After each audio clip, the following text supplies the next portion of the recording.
And holy crap, we're gonna start recording. I think we're recording. Hey, all right. All right, let's do this thing. This is our Christmas special. Welcome to Over 50 Starting Over, and I'm Barry Edwards. And I'm Merle Garrison. Nice. And like I said, our Christmas special. I have a lot on my mind. I love Christmas. I love the holidays. Though my favorite is Thanksgiving. But yeah, mine I too. have a few. Oh yeah, and I always say that Lisa and I always say because it's Christmas without the presents. And we just think that the presents just enters in a whole bunch of stress into the equation. Whereas Thanksgiving is just, food and family, have a great time. Christmas, you got the whole dynamic with all the presents and so on. And I woke up this morning. I turn on my laptop. I always have my laptop right there. I watch Netflix off of it, Amazon, local news in the morning, whatever. I got a 50-inch flat screen up there. I never even turn it on. Really? Oh, okay. I thought maybe you plugged because in I your have control. No, I have all this control, so I like listening or watching stuff off my laptop. I just get my coffee. I turn on the local news, and they're talking about tracking Santa. Well, Santa looks like he's over here now, and he's traveling at 2 million miles an hour. And it just pissed me off. I just woke up, and I just got so angry. Why? Because it's just the perpetual lie, just the silly lie. We're all supposed to play along with it, and it doesn't make any sense whatsoever. And the newscasters even seemed forced.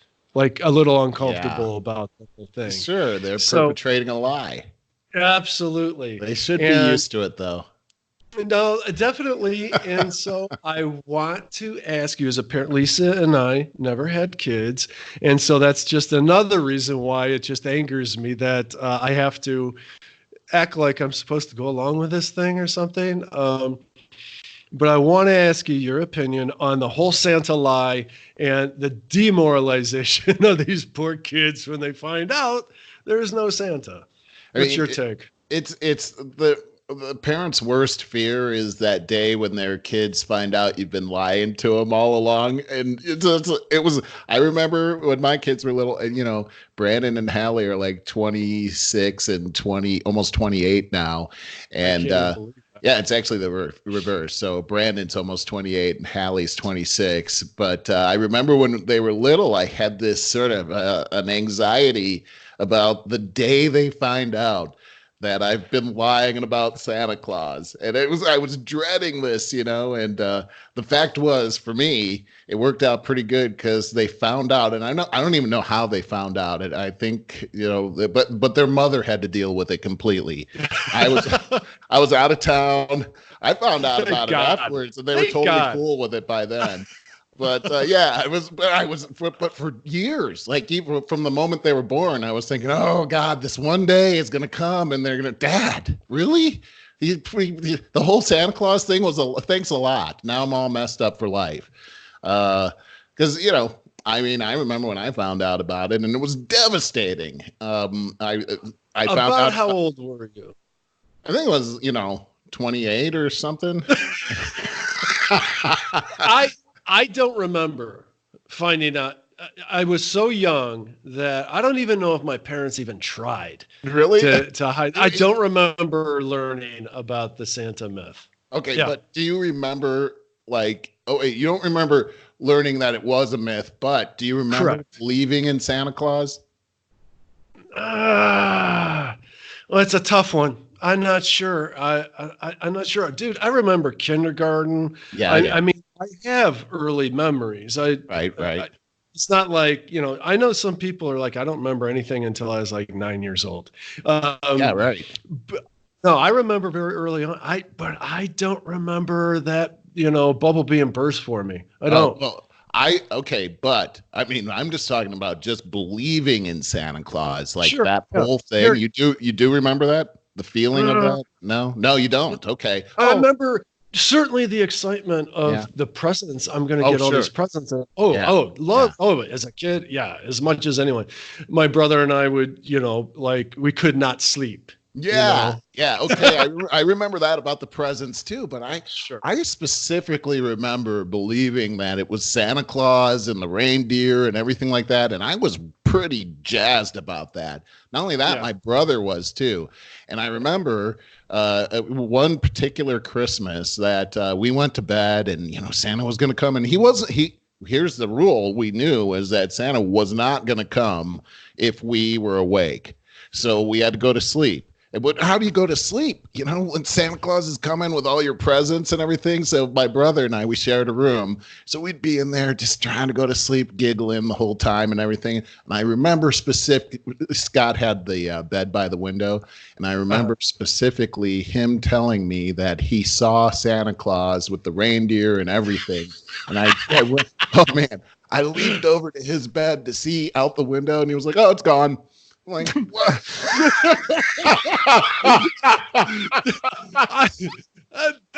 What does he say about that today? What does he say? You got to ask him about that. He had a lot of things like that only he could see. So, Oh, that's so funny, man. yeah, I gotta I was ask. so frustrated. I was so frustrated. Then I also remember I was just telling Anne Marie about this. This one time, I woke up in the middle of the night. Okay, not supposed to, Santa Claus might not come if you're awake, but I had to go to the bathroom, and I was so curious, and I went out into the hallway, and my dad was right there at the bottom of the steps, and he looks up at me and he goes, "Shh, Santa Claus is here." Oh my God, I was so excited. I ran back dove into bed, tried to fall asleep real quick. I hope he didn't take any of my presents away. But man, was I so excited about that. And so, man, I'm just saying the whole experience, even though I was all jazzed about the fact that, man, one day my kids are going to find out, that whole exciting thing that I had, I really wanted them to have that too. So I think that, at least in my case, it was worth it. And plus the fact that I dodged a bullet and I didn't have to actually be the one to tell them. Oh, that's the best part. Absolutely. Yeah. I cannot. To see a kid's heartbreak just crushes me. I could, especially for Santa Claus. Right. Oh, yeah, for sure. Hey, right there.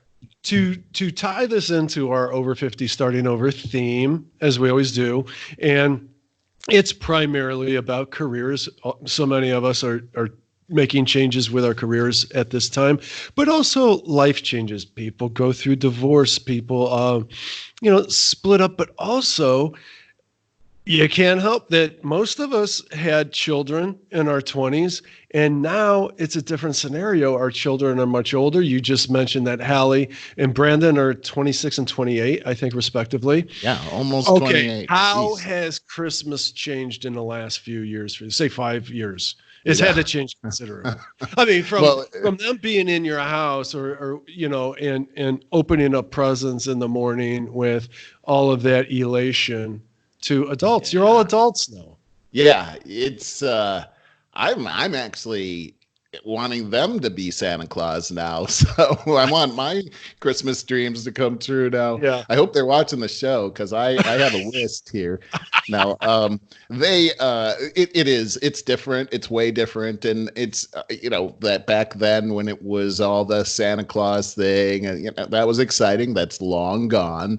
I was just telling Anne Marie yesterday that, when they come over on Christmas, they're not expecting to have all their Christmas dreams of all time come true. So, it's more of a time of family and getting together and doing some kind of a token gift that we can all, laugh about. But it's really turned more into time where we get to spend together and close out the year. And I got to say, it's such a wonderful thing that I get to spend that with my wife and my kids. And, my brother and his wife live right around the corner too. And, anymore with people moving all over the country, which I have, I'm just so fortunate that they all live right here. And that's really the best part of Christmas. I'm like you. Thanksgiving, the spirit of Thanksgiving, just being with family and eating and having that time together, telling stories about the past and dreaming about the future.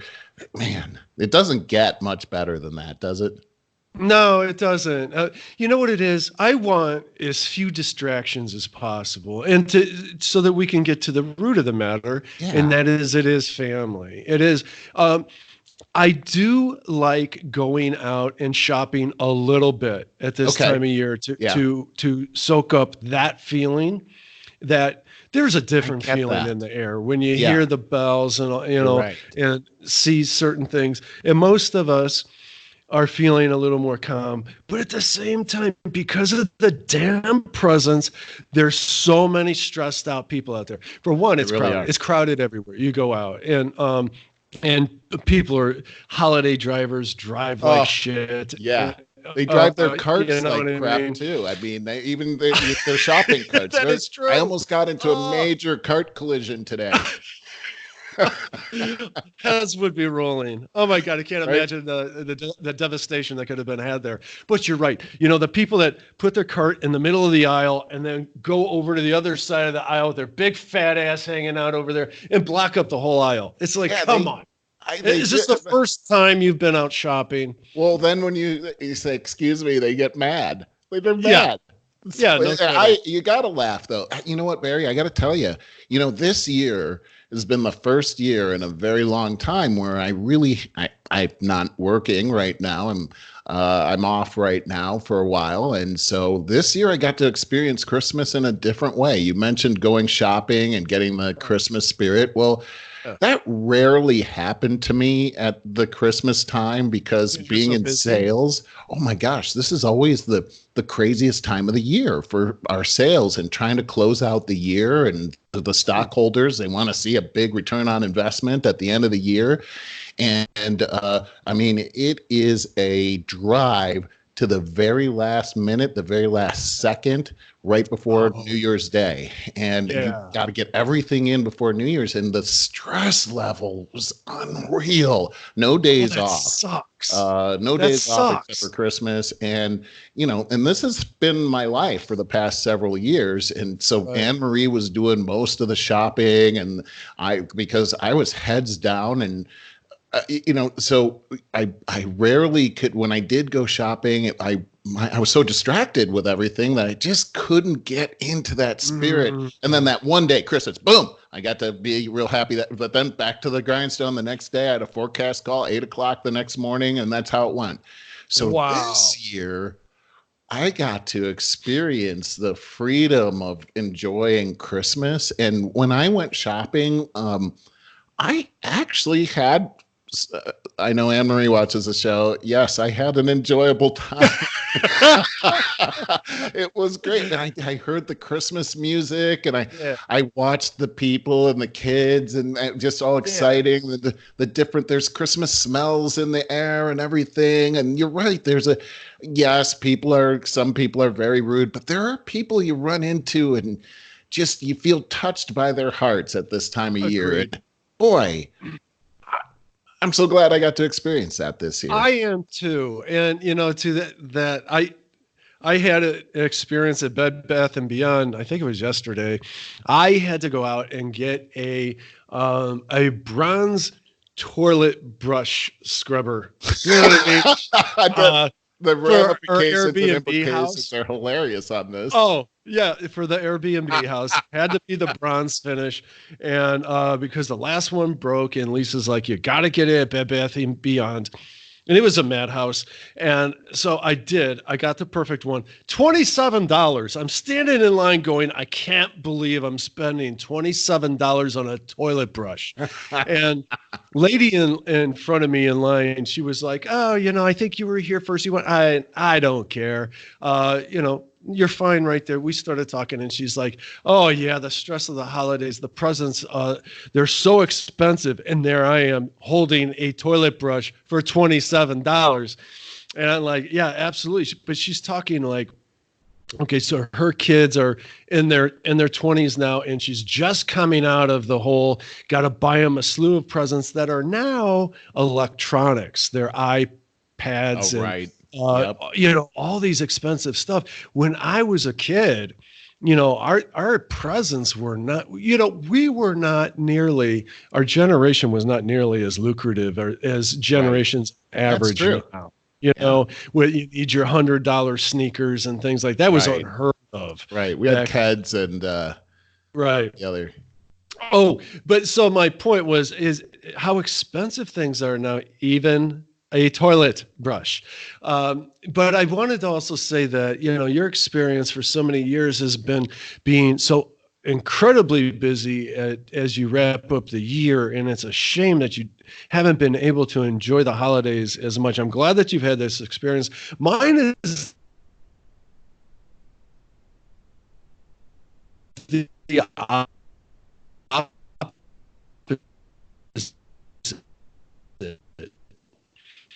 for all this time because I meet with clients.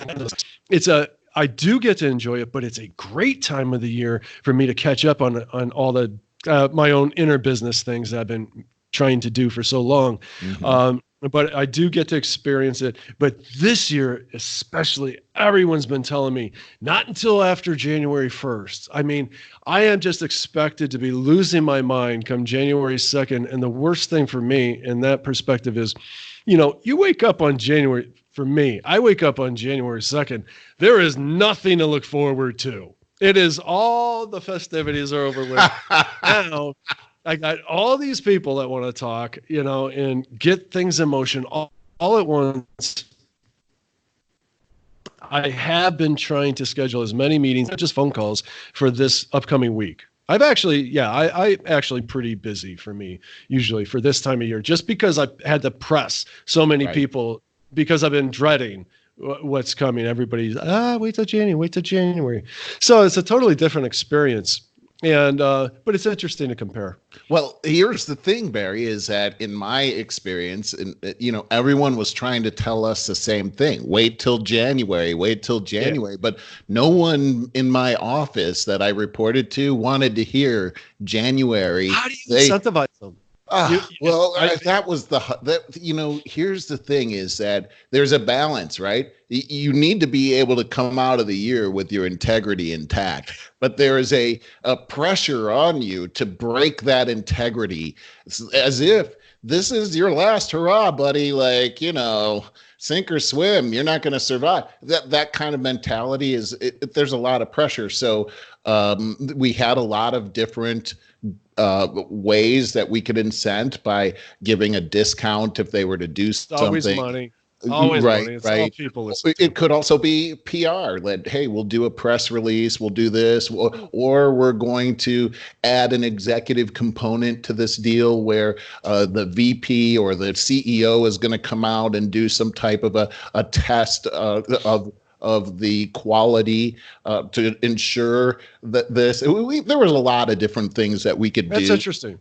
to That's incent. inventive. Very inventive. And here's the thing is that not everybody is incented by a savings. I mean, heck, it's not their money. Mhm. So the whole trick was to find out really what is it that motivates them. Some, like I mentioned, PR. Some people are motivated by getting their name out there on something innovative because maybe it's a chief information officer that is a mobile chief information officer. And by that, I mean this, that today, what you're finding at the C level is that they come in to perform a mission for 3 to 5 years, and then they move on, and they want to have these things in their resume that they can show the next guy That in makes all order the to sense get in the world. right, in order to get traction. So you need to understand really where their mental Yeah. their set is in order to really understand what motivates them. But this was the thing when it would all come to a head at the end of the year, and all these different deals worth multiple millions of dollars. And here the executives were promising their shareholders X, and we're Mhm. XYZ away from that, the pressure, it was just like a mounting pressure cooker all the way to the end of the year. So what I would Yeah. do is I would take the first week of the year off, thinking that that would be a time for me to recuperate. But Hmm. here in Southern California, it almost always rains continuously, Yeah. morning, noon, and night the first week of the year, plus those short days. It was depressing as I don't know what. Totally. I got my buddy Dan the fireman and I we try to have a beer on the winter solstice, the first Oh, day right, of right. winter, which was a couple days ago, Yeah. to celebrate that the days are finally going to start getting longer. I mean, Yes. because it is I depressing, man. You know what? agree. I It's been very nice out here the last couple of days, and for whatever reason, it's going to continue. And so I'm riding my bike and stuff, and I've realized I got to be out by 2. I mean, when I Yeah, say right. nice, it's Yeah, I know 55 what you mean. degrees and sunny, Yeah. and Yeah. I have the bike garb, so I'm comfortable. I'm very comfortable, but I got to be out and getting out there by 2 because by 3:30 it's already getting cold. The sun's going Right. behind I mean Yeah. that's horrible. Isn't it? I It's agree. depressing. Ah, I don't Absolutely like it either. depressing. And in fact, I mean, here we are. Even if it's warm outside, just having to get out by 2 just to enjoy any kind of sunshine because it's going Yeah. away, man. Like it's Yeah. going to be dark at 5. You're going to think it's 9:30 and it's really only 5:30. It's just You see crazy. my window out there, I right? know. It's Yeah. 5:30 right now. It's Yeah. 5:30 here right 2:30 now. over here on the West Coast. It's sunny and it's It's kind of not warm that outside. in August. It's not that dark at 3 in the morning. No, you're right. Isn't it weird? Right. Why is it so much darker? It must be because of the angle of It the is Earth. everything to do with that. And, Yeah. but this is going to be one of my campaign promises. I'm going to change all that when I'm president. Oh, fantastic. I was thinking back, we were talking a little bit ago about our shopping experiences around Christmas. And I do like to take in the Christmas spirit and all of that. But one thing that drives me up a wall is the people that are collecting for charity out there in front of the door. Ding, ding. And, because you got that, it's all about guilt. It's all about guilt. Right? I know, right? First of all, Merle, I never carry cash anymore. Right. I have my phone with my debit card and credit card right here. That's all I carry. Right. And so I don't have the cash, but 2, I don't believe in it. I do not believe in putting cash into a tin kettle for a stranger to probably skim off of. And you don't even get a tax credit for it. You can't claim it on your taxes. Right. So I'm all about, if you want to donate to charities, I'm big on animal rights and that kind of thing, but write a check for it so you can claim it as a tax deduction. Anyways, on the one hand, I like to see them there. I like to say Merry Christmas. I like to hear the bell ringing. I like to see them dressed in the Christmas garb, but I think it's archaic and passe. It's just me, and I sound like a Scrooge. I hear myself. I just now heard myself. I sound like a Scrooge. Talk me out of this. Well, Am I right wait, or no. I think you hit on something that's extremely, related to human nature, and that's guilt. And so let's perform a test on this one. What if you were approaching one of these kettles, and the guy was like, "Hey, we don't take cash any longer. I can actually scan your credit card and I'll give you a receipt."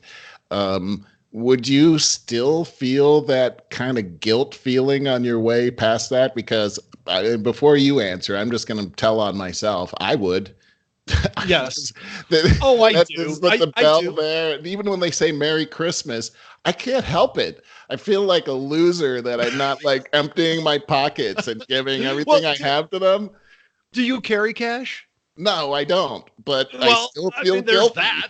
Yeah, well, No, there's lots of. I could go back and like I could go into the store and hey, can you give me some change or withdraw some money and go out and put it in there? But I'm just saying that I Okay, I'm all for charity. I love charity. I mean, it's a central part of being a Christian, but I'm a human too, and I'm actually trying not to make eye contact with those people when I'm going in the store. It's They're used to ridiculous. that. I They're know. And used then to they that. say Merry Christmas, and then here's my thing.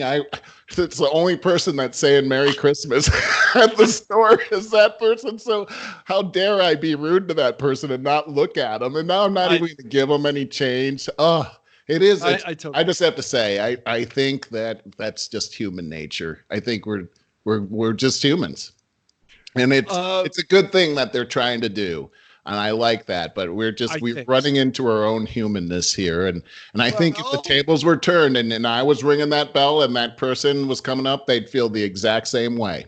sure. No, I totally get that. But come on, hasn't our government already, aren't they the problem? Because the amount of money that they take from us taxpayers to give to these social programs is exactly why what's the use of individual charities from there.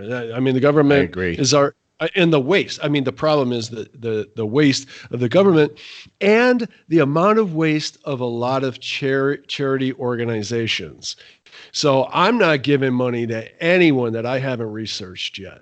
I want to make sure that the maximum amount of my dollar is going towards actually helping the cause. Rather, you'll see, 20% actually makes it to the cause with some of these organizations. Screw that, man. Well, hey, man, I agree with you, and I think you're right, Barry. It's so important that we look into these things. And Yeah. but I wanted to point something out that's interesting is that you can actually do the research for these charitable organizations and find out like what percentage is actually going towards the cause. Yes. But if the government is providing a so-called charitable uh, Mhm. um, project, you can't really go in and see where all the money was spent. Oh, I know. And I know. so, we're always looking at these charitable organizations and saying, "Oh man, only 20% is going." Well, at least 20% is going.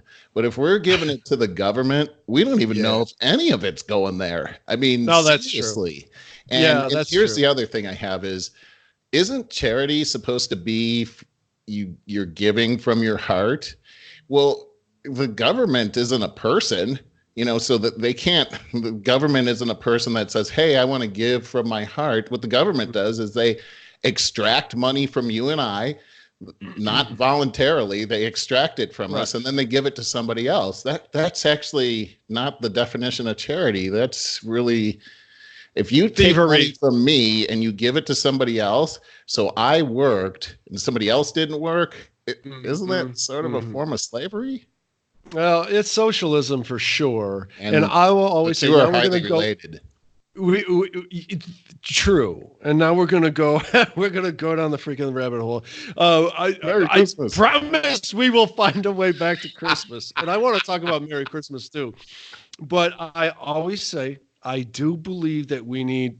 And in this day and age, we definitely should have a safety net. People should not be starving or thirsty or even homeless. I really don't believe in this day and age that we should. But there are a lot of bumps and bruises along the way to getting there. We're working on our programs. We're working on our form of government. I think it's amazing how great our government is Yeah, currently. I agree. Uh, and I say this all the time. Civilization is very young. And I'll say this too, Merle. I don't believe that we've seen our best form of government yet. I think that this is going too deep, but I'm just going to say I think that our best form of government is going to be very dynamic, shifting and ever changing to avoid corruption. As soon Hmm. as it becomes, this is how things are done, eventually you're going to find a way to corrupt it. Somebody's going to find a way to stay in power long enough to be corrupted and corruptible. And I just don't believe we've seen our best form of government yet. But I want to get back to Christmas. The whole Merry Christmas thing. You started on that. Hey, somebody actually said Merry Christmas to me. After I was this morning when I was on watching the local news, getting all pissed off about the whole Santa fraud thing. I consider for a moment going onto Facebook so I could see all my friends who I've watched every year go through the whole diatribe about Merry Christmas versus Happy Holidays or Happy Hanukkah and all that. They get so angry and so defensive about it. And it drives me crazy because I always feel that. I don't care if someone says Happy Hanukkah to me, Happy Kwanzaa, Merry Christmas, or Happy Holidays. I'm always going to get a big smile because I feel good. They're greeting me. They're giving me well wishes. Right. And I'll say, thank you. Happy Hanukkah to you too. Whatever. Why do people got to dig their heels in the sand so emotionally? I find it hypocritical. Okay, you're the Christian. I'm asking you as a Christian, why do so many Christians get so upset over Happy Holidays versus Merry Christmas? I find it hypocritical. Aren't you supposed to be kind? Aren't you supposed to be loving? It's a time of year where we should be digging a little deeper in our hearts. I love that. That's a great question. And I love the challenge on this. Does it piss you off when people say Happy Holidays? No, it doesn't. Okay. No, doesn't make me angry at all. Defend your brothers. All right. Okay. All right. Well, I personally don't think that people should be angry. I think that are Christians. I think that this is par for the course. We should expect this. This isn't anything that we haven't seen before. This is nothing that our other brothers and sisters haven't experienced in the past. Christmas is a spiritual holiday. It is actually a holiday that says the war between man and God is over. And we remember what the angel announces is that peace to all mankind between man and God. Now, interestingly, he's not talking about between man and man. He's talking about between man and God. And so God, who is infinite, put himself in a finite body as a baby to live life as a man, a human being, so that he could relate to us because he loves us, and so that we could relate to him because he's actually a person who experienced all the same things that we've experienced. That's a good news message. Mm-hmm. That's a message about love. And he was the only person on the face of the planet Earth who was born to die. That was his purpose, was to die. Not just to die, but to die in our place so that we wouldn't have to have eternal death. That's a message of love. But because it's spiritual and we live in a world that's not run by God, there is a force between good and evil that's happening. Now, here's what I find interesting, and this is the fun part about this, is that people don't get mad, really, like you just said, about Happy Hanukkah or any other religious holiday. If anybody from another religion says, Happy Hanukkah or any other kind of thing to me, I'm going to receive that with joy. And pretty much everybody else on Earth does too. Even Happy Holidays is fine for me. It's very secular. I don't mind that. It's funny that holiday actually means holy day, but we'll get past that. I'd never put that together. Holiday is a holy day. That's where the word comes from. That makes sense. They're saying happy holy days. Cool. But here's the thing, is that the whole happy holidays thing didn't come as a result of people just wanting to say happy holidays instead of Merry Christmas. It came because of an attack on Christmas. That, wait a second, Christianity is exclusive and we can't be saying Christian things in the open marketplace because don't we have this separation of church and state? This is where this all came from. So you said, aren't Christians supposed to be friendly and nice and happy? Well, sure, but Christians aren't supposed to be pushed around. Jesus didn't let himself get pushed around. Hey, it is our holiday. Christmas is generating billions of dollars of revenue for these very same organizations that have decided to eliminate Merry Christmas. In fact, some places you'll get fired for that, and substitute it with happy holidays. This is why Christians are upset about it, because the country is not founded on exclusivity. The country And when I say exclusivity, I mean excluding any kind of religion. We're happen to be Christian. So if we want to say Merry Christmas, the First Amendment protects that. So if you want to try to take away my liberty to be able to enjoy Christmas and the free market, which the government isn't supposed to control religion in the free market, that's not a part of the Constitution, then we have to fight back. So here's my way of fighting back. When people at the store say Happy Holidays to me, I respond very kindly with Merry Christmas. And do you know what? This year, almost everybody at every store said Merry Christmas back to me. They didn't start out saying Merry Christmas, but they said Merry Christmas back to me. I think that's pretty huge. And you know what? They said it with a smile on their face. So I'm glad to hear that. So maybe the hysteria of this is dying down finally. I don't know if I would say that. I would say this. It's all in the way you handle it. Like, for instance, if I would have gone in there and they said Happy Holidays and I said Merry Christmas, yeah, they probably would have. You know what I mean? Like, I've seen that though in years gone by. Look, the people that are saying Happy Holidays are saying it because their boss is telling them they have to say that and not say Merry Christmas. It's not their fault that they have to say that. It's not their fault that they've been indoctrinated into a world that shuns Christianity. However, I think as a Christian, it's my responsibility to show love to those people so that they can see that there's nothing to be afraid of. And actually, Jesus is all about love. In fact, there's a great story in the Bible where Jesus is weeping over the crowd. And they say they want to know what's the matter. And he says that he feels like these are lost sheep without a shepherd. These are the same people that a couple days later crucify him. But he was crying out of compassion for them because he felt that they were lost sheep. In other words, they've been deceived. It's not their fault that they've been deceived. He still loved them and died for them too. And so I feel like this, for me as a Christian at Christmas time, it's not my responsibility to be angry with people that were deceived, just like I had been deceived. My responsibility is to show them an example of love, just like Jesus did. And if I do that, then people are going to respond in kind with love. And I saw that all this Christmas season. Oh, that's nice to hear. Here in the Heights in Ohio, I have a huge concentration of Jewish persuasion. Right. And I don't know the answer to this because I don't get in the middle of anything. And I'm very inclusive. My beliefs are very inclusive. I don't want to offend anyone else's religion, to be honest. I don't either. How do you think, I don't know if you can answer this. How do you think Jewish people handle a Merry Christmas?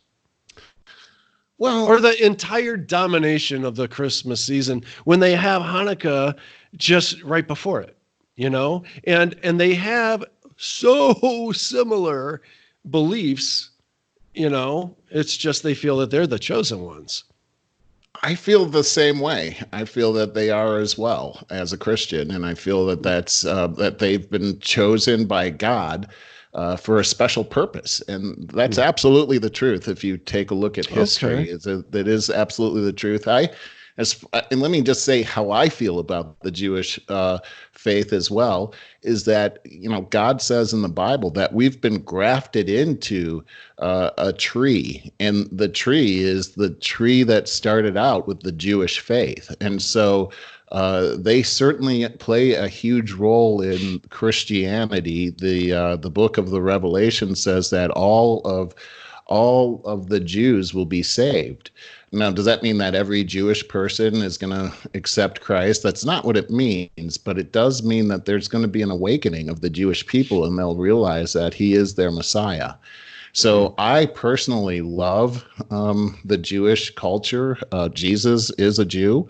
And Jesus never rejected the Jewish faith.'s the author of the Jewish faith. He's a Jew of Jews. Now, Christianity is a revelation of what Judaism is all about. So this is really how I view Judaism. Now, they don't view Christianity the same way. They've been spiritually blinded to the truth of Jesus Christ. And however, the Jewish people that are my friends, they say Happy Hanukkah and greet me for Purim and other holidays, and I do the same thing. And we talk about what each holiday means to each other, and I find that to be extremely fascinating. So that's just been my experience, but I don't know if that's a nationwide experience. One thing that I do find with my Jewish friends, for the most part, not all of them, but for the most part, they tend to be highly secular, and they don't really know what's in their Old Testament, which is a part of my Bible. So I find that to be a very interesting thing. All right, that is interesting. I got to admit, I'm incredibly distracted because Lisa's downstairs making her nearly world famous roasted Brussels sprouts that she brings to every family event because, oh my God, she has to bring them. She is, if she didn't, there would be hell to pay for sure. They smell so good. I mean, I never liked, my mouth is watering. Mine's watering too, and I'm all the way up here. I never liked Brussels sprouts before until I met her. Hers are like candy. Right. Oh my. Okay. So there's Brussels sprouts and then there's Brussels sprouts, right? Like I get what you're saying. Some people have the magic touch with those things and then they could go crazy over them. Yeah. Yeah. Well, she even she husks them kind of. She tears away like half of them. And that girl knows food like nobody I ever met in my life. I'm serious, especially produce. So anyways, I'm dying over here. Wait, hold on a second. She's such a good cook, and yet you seem to be in such good shape. How the heck are you doing that? Well, I mean, she's Sicilian, right? I mean, she is Sicilian. And, oh, geez, she's so Sicilian. And we say she's very passionate. They're very passionate people. That covers a lot of ground.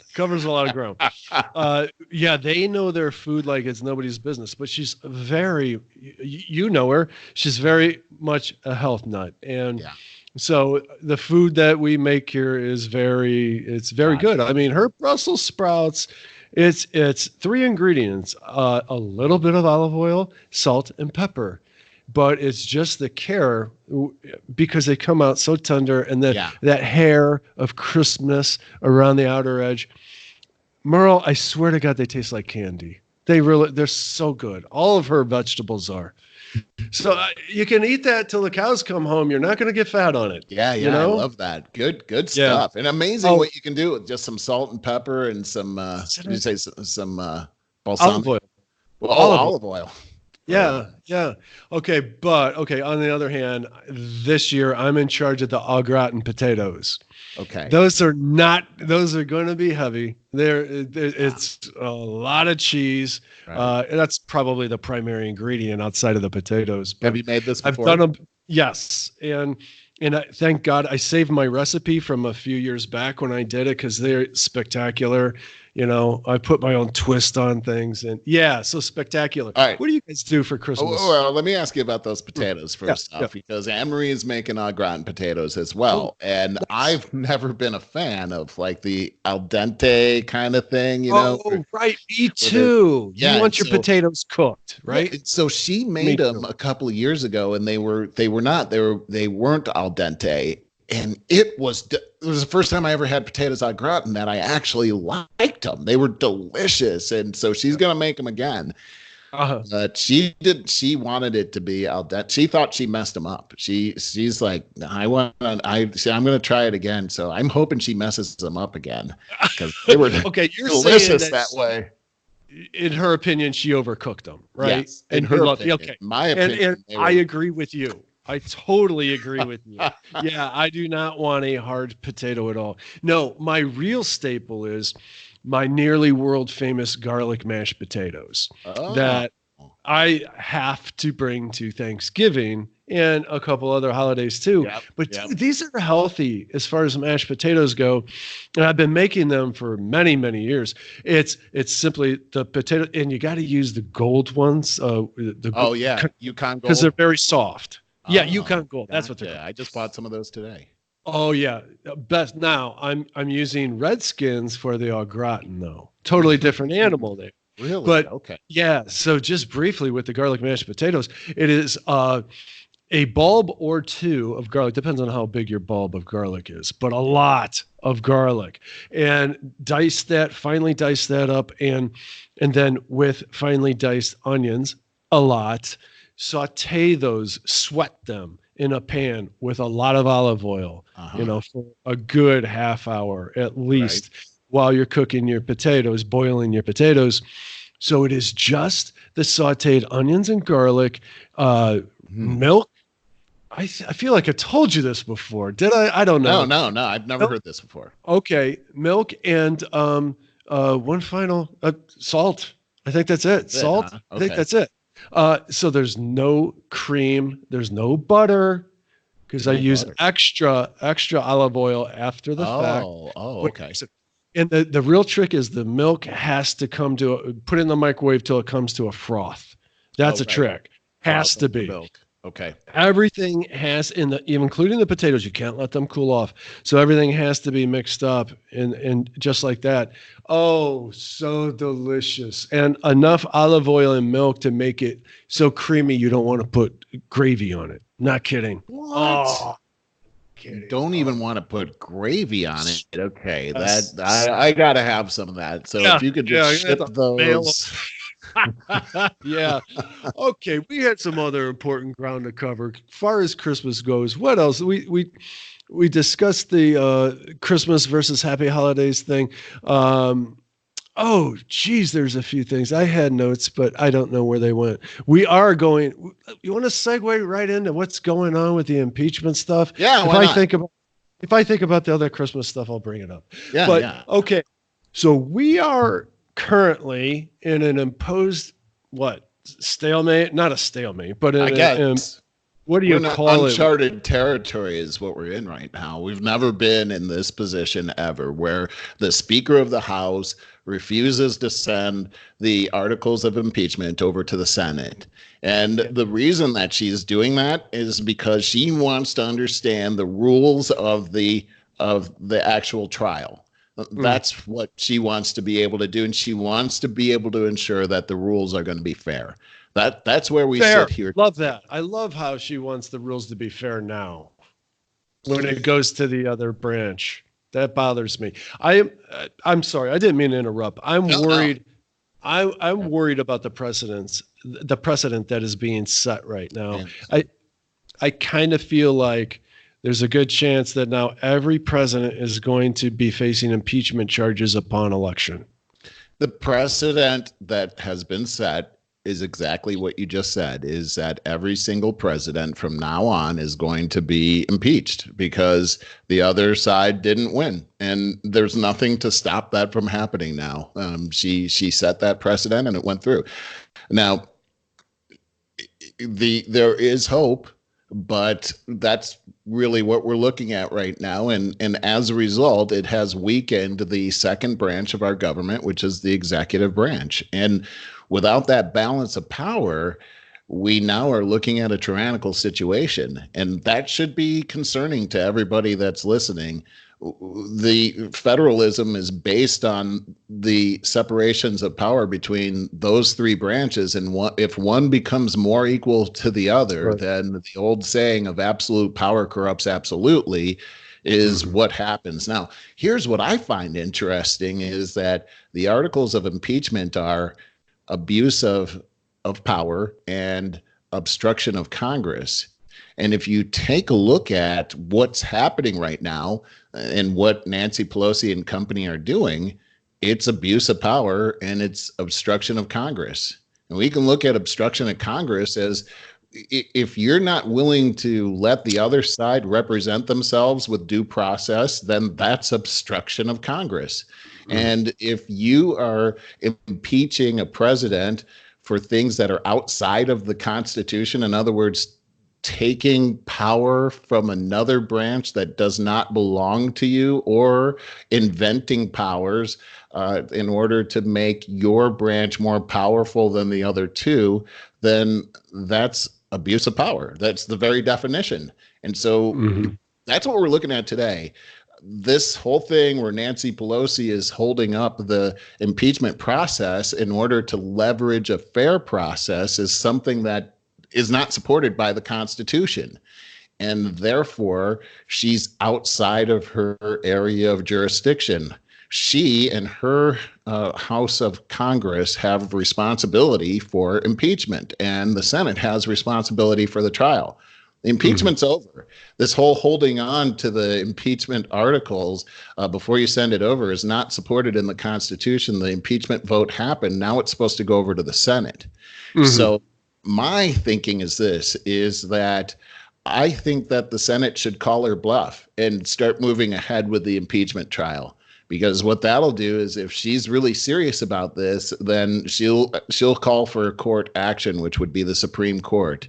And I think if the Supreme Court were to get involved, that they might look at the impeachment process and invalidate it because it's based on criteria that's not supported by the impeachment criteria that's inside the Constitution. Okay, I got two very big questions here, burning questions. Here's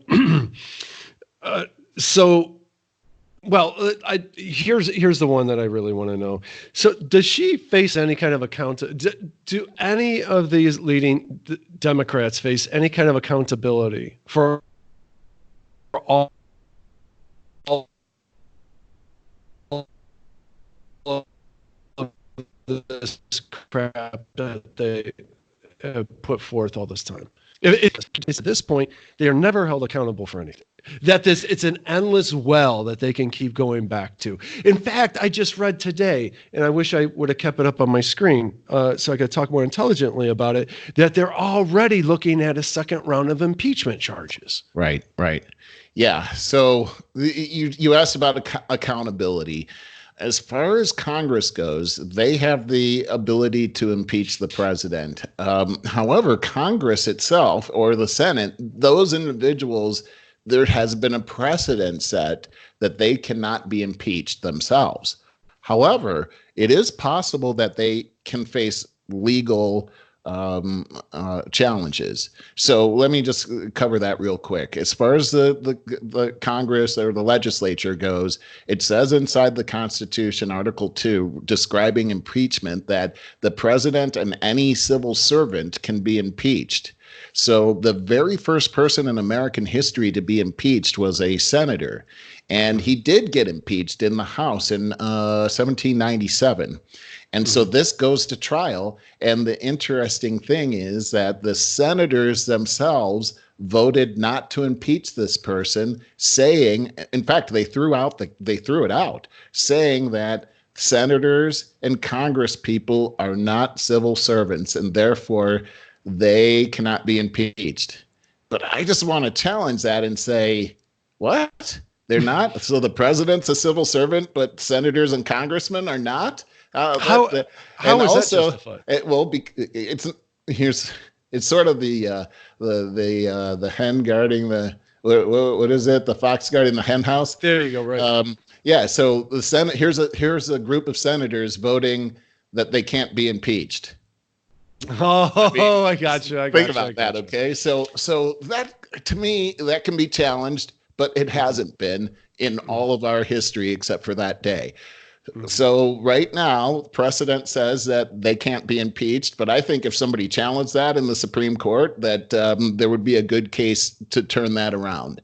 Secondly, Adam Schiff was able to subpoena the phone records of a journalist, Devin Nunes, and Rudy Giuliani. My understanding is that that's actually being investigated by the Attorney General right now, and that this is actually a violation of the First Amendment. And yeah, I would think so. Yeah. And we take a look at private phone records of a journalist who has a privilege that to keep their their sources confidential, and here's a person in the House of Representatives subpoenaing that information. Now, subpoenas don't have the force of law.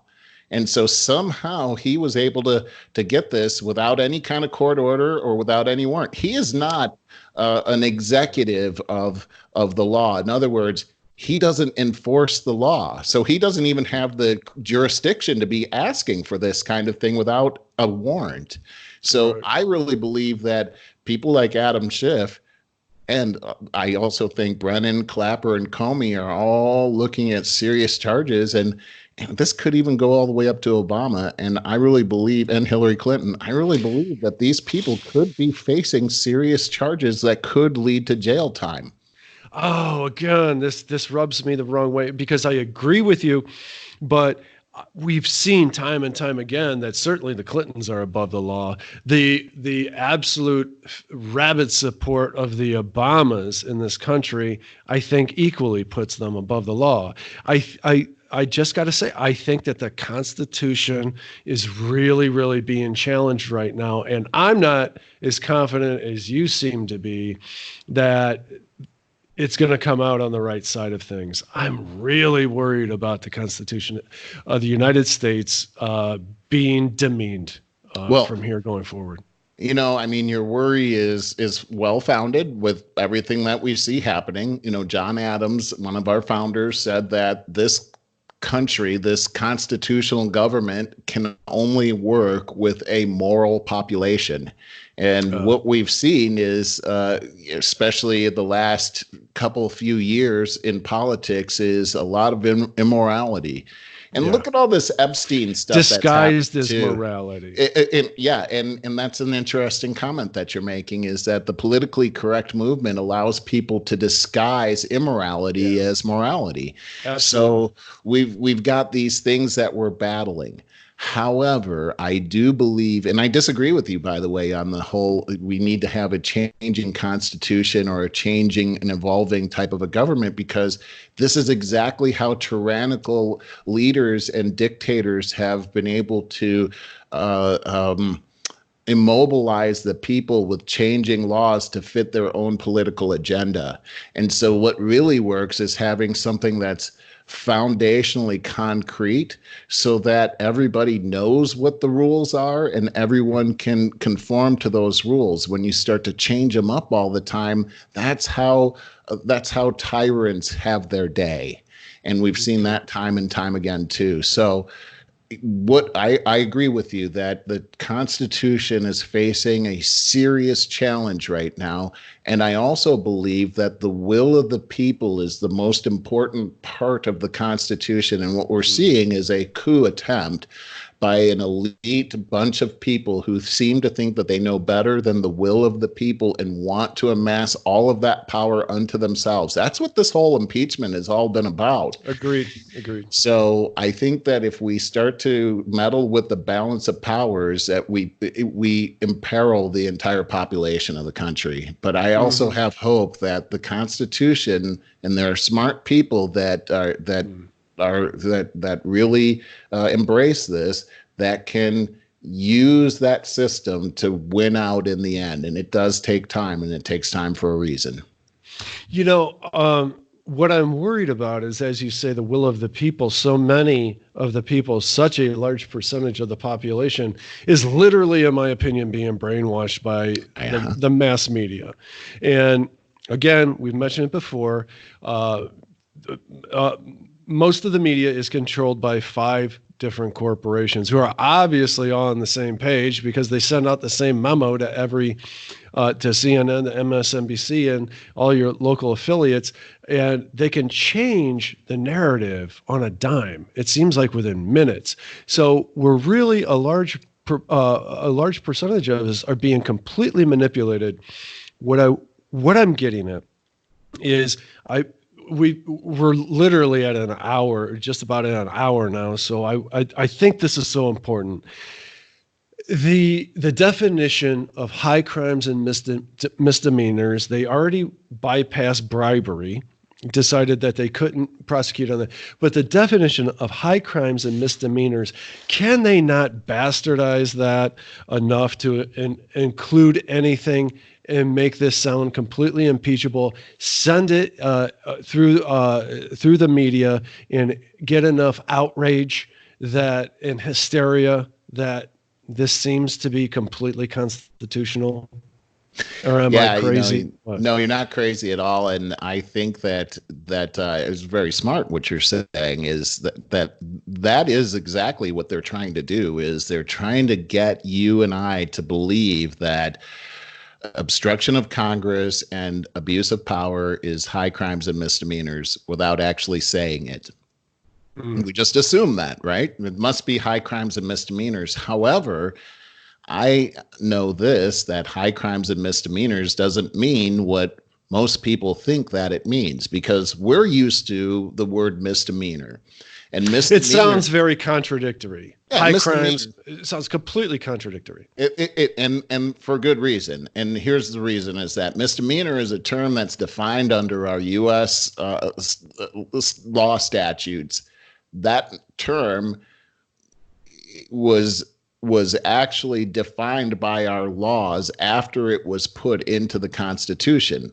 High crimes and misdemeanors means something. It goes together.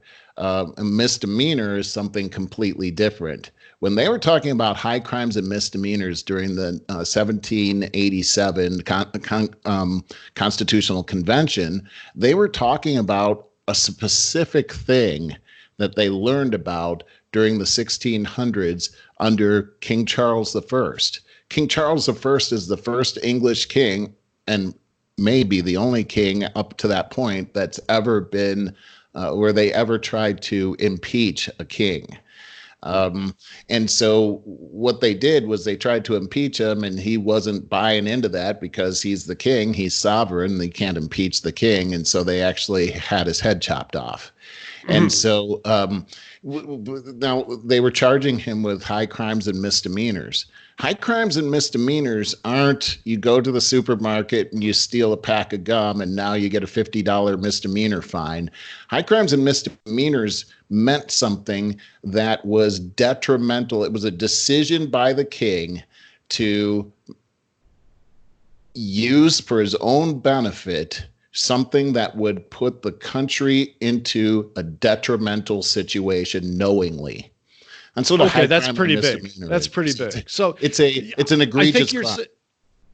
So then high crimes, misdemeanors are synonymous, basically. That it is a term, actually. High crimes and misdemeanors means one thing. It's not high crimes and it's not misdemeanors. It's high crimes and misdemeanors is a term that means an egregious crime that puts the country in peril. Okay, I think that's really, really important to clarify that, because to me, I'm serious. Up until right now, I thought high crimes and misdemeanors covered everything from a very egregious act to a very minor one. I thought that's what misdemeanor meant. You know what? And I agree that probably most people in America know that or believe what you believe because they've never actually looked up what the original meaning of the Constitution is in that certain area. They think that it means whatever it means in today's vernacular. And that's where we have a big disagreement between progressives and conservatives, or originalists, like I called myself last week, and activists. I believe in the original intent of the Constitution because the founders meant it that way. And so it is not a document that changes over time. And what we've seen is that as the court system has redefined many of those terms in the Constitution, it has opened up so many different areas of problems within our government. And I'll give you one example, and that is that if you remember World War II, we had all these prisoners of war. Now, because the court system has changed the meaning of the Constitution, they've used the 14th Amendment, which is the due process clause, and they've applied it to prisoners of war. In other words, if you're a prisoner of war, you can use the U.S. court system to challenge in other words, habeas corpus. You get habeas corpus. You can question the authorities through the court system as to why they have you in prison. Mm-hmm. What that does is it bogs down the U.S. military so that every time they pull in POWs, they've got to use their best people to go through litigation. And you can't have a war like that. Wars don't work like that. Here's the downside of a problem like that is that it forces the military into a situation where they have to make a choice, and the choice is always going to be the most expedient choice, meaning instead of taking POWs, kill everybody. Gotcha. Back to the impeachment, and we got to wrap up because we're at an hour and 5. But when are we going to find the resolution of that? When are things going to continue and wrap up here?